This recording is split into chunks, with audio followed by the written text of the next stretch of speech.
Hey guys, what's going on?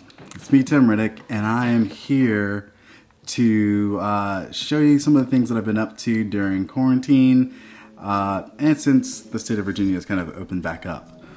One of the things that I've personally been doing, and I showed it in another video on my channel, is I have been recording a lot of YouTube videos, and I've also have been shooting a lot of film.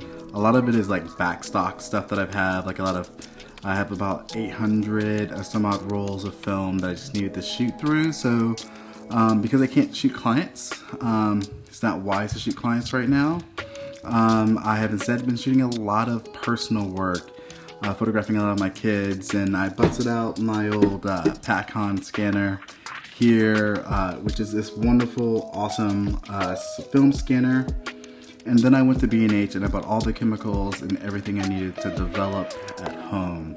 So that is kind of what I've been doing. I've been developing my own film and scanning it, which has been kind of awesome. So I'm just going to kind of go through the process of doing that with you guys here. I will show you everything that I'm using here. I'm using the Pacon F135 Plus scanner.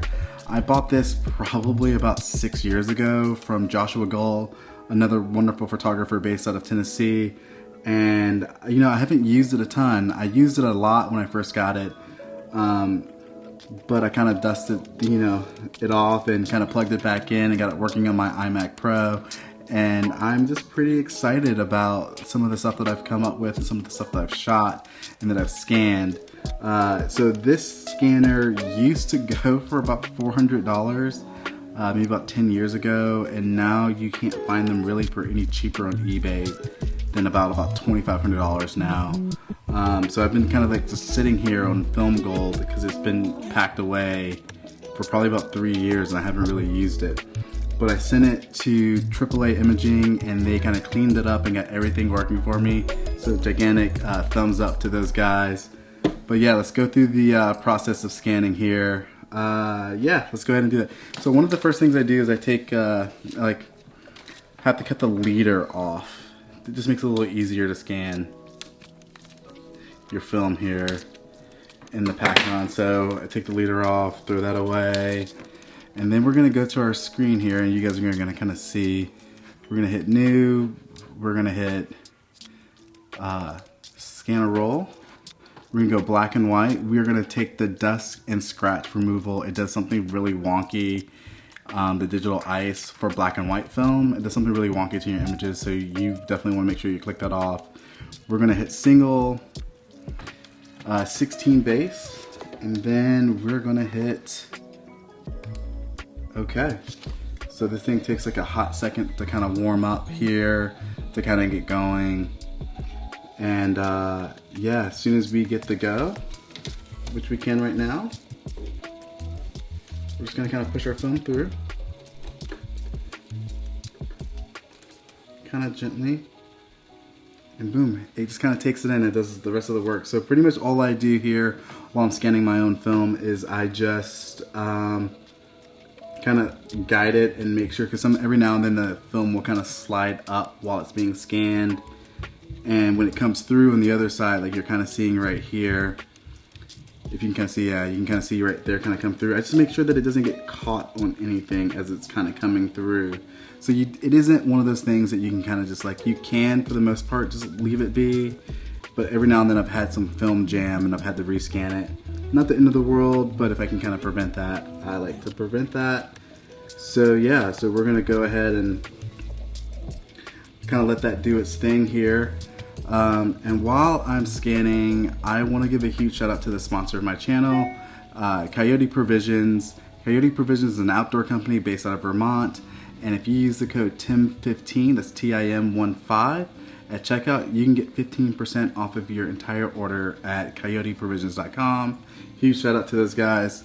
Thanks so much for sponsoring this channel. But yeah, we're just gonna kind of keep scanning this film. It doesn't take long. It takes me about 2 or 3 minutes for the entire roll to kind of go through, which is amazing because you can get up to, I want to say it's like a 6 megabyte file per scan, which is a pretty decent sized file. So you can scan and print probably up to like an 8 by 10. I have even personally done up to a 16 by 24. I believe once, and you can see a little loss in resolution, but once it's hanging on the wall, if it's just like some personal work or something like that, something that you're not selling, it's fine. And generally, like the stuff that I'm shooting for myself is generally my kids, and when I'm on vacation, I'm just shooting all sorts of stuff. And I do shoot color in black and white, but I've been like, I probably have about 100 rolls of black and white 35mm film that I kind of wanted to shoot through, so that's kind of what I'm doing. So I have, I want to say about 40 rolls of Kodak Tri-X. I get about another 25 rolls of Ilford HP5. I even have some back stock, and I'll show that also, of Acros 100, which I've been shooting through my Canon A1 that I call the Reggie, after my dear friend Reggie Campbell, who passed away a couple of months ago. He shot a lot of 35mm film with a lot of different types of cameras and created a lot of wonderful images. I'm going to make sure that I put his website in the show notes here. I'm also going to show in the show notes how I develop my film as well. It might be somewhere up here or in the show notes or something like that. So yeah, still kind of scanning the film here. I will say that developing your own film at home has been like a lot easier than what I thought. I will say the hardest thing was making sure that I get my chemicals mixed the right way. But after that, dude, it's super simple. So if you haven't decided to develop your own film at home, it is by far cheaper than doing it at a lab.